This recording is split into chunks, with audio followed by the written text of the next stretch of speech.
او دا خبر ذهن کې سره یاد ساتي صاحبانو، حمزه رضی الله تعالی عنہ دا د پیغمبر علیه الصلاۃ والسلام ترم دی، حضور علیه الصلاۃ والسلام هم عمر یم دی، نبی علیه السلام دوستمو او پیغمبر علیه الصلاۃ والسلام رضائی رورم دی. یو نه دواړو نبی علیه السلام او حمزه مبارک یو زنانه نه پیرو دلی دي. دا خبره واورئ، تاسو چت کړه مسلم او بخاری متفق علیه حدیث دی. دغه حمزه رضی الله تعالی عنہ وحشی راغی په احد کې او حمزه مبارک یې په غشي باندې وایشت، مبارک شهید شو. د نبی علیہ السلام ګران تر اسد الله، د خدای پاک شیر، د خدای پاک زمرای، یو لوی شخصیت او صحابی د پیغمبر علیہ السلام تر مبارک د حضور علیہ السلام رضائی رور وحشی راغی، شا طرف نه په غشي باندې وی، شا طرف نه ځکه مور داسې کس نو زیږولی چې د حمزه مبارک مخې ته څوک راشي.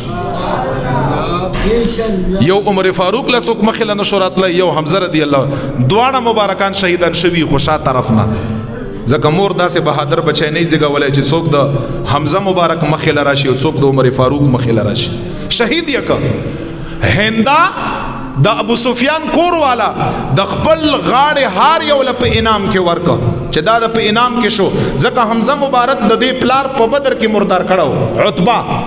دا د هندې پلار او عتبه، او په بدر کې دا مردارو حمزه مبارک مردار کړو دا وی چې زما د پلار قاتل د ووژئ، خپل د غاړې هار یو له ورکه په انعام کې. او د هغې نه وروستو څه دی په احد کې هنده رضی، اوس خو صحابیه ده رضی الله عنها، په دغو لاشونو باندې ګرځي، یو لاش بل لاش، یو لاش بل لاش، چې حمزه مبارک لاش لراله،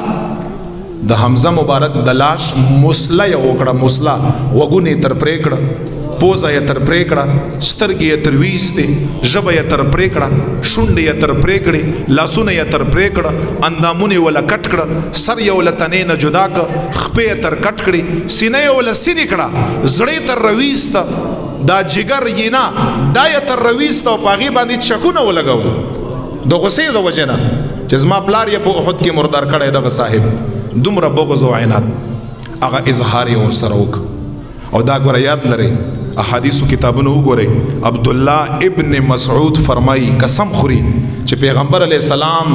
د اول صحابي نه وخله تر اخر پورې که اهل بیت دي، که فاطمه الزهرا ده، که حسنین کریمین دي، څومره هم صحابه چې دي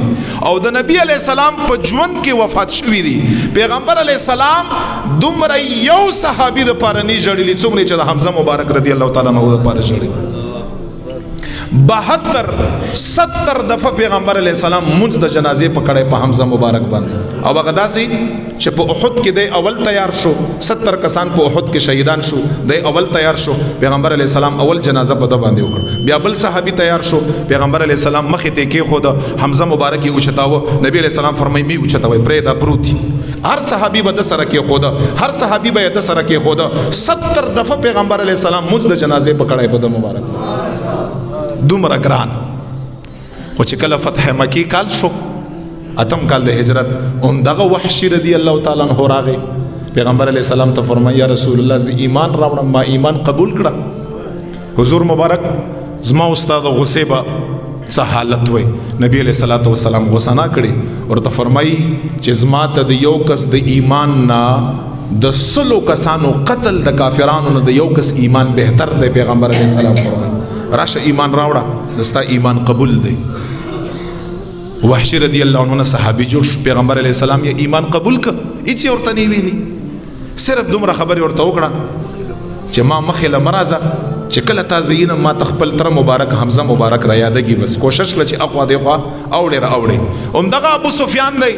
په بدر کې نبی علیہ السلام په خلاف، په احد کې خلاف، په غزوه خندق کې خلاف، تر فتح مکی پورې خلاف.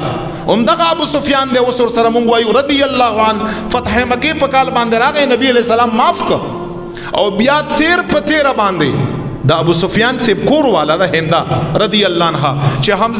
حمزه مبارک مسله یې کړې وه، حمزه مبارک یې ټوکړې ټوکړې کړایو، داغه اندامونه، داغه زړه، داغه جګر، داغه غوږونه، هر څه ټوکړې ټوکړې او په هغې باندې چکونه لګولیو. فتح مکې په کال باندې نبی علیہ السلام لراله، ورته فرمایي قربان زه ایمان راوړم. حضور علیہ السلام فرمایي ایمان راوړه، ستا ایمان قبول دی. ورته فرمایي هېڅ یې نه ورته ویل، نن سبا رضی اللہ عنہ، ابو سفیان رضی اللہ عنہ، ہندا رضی اللہ عنہ، وحشی رضی اللہ عنہ، پیغمبر علیہ السلام یہ ایمان قبول کرے، حضور علیہ السلام یہ ایمان قبول کرے، منت صحابہ کرام دی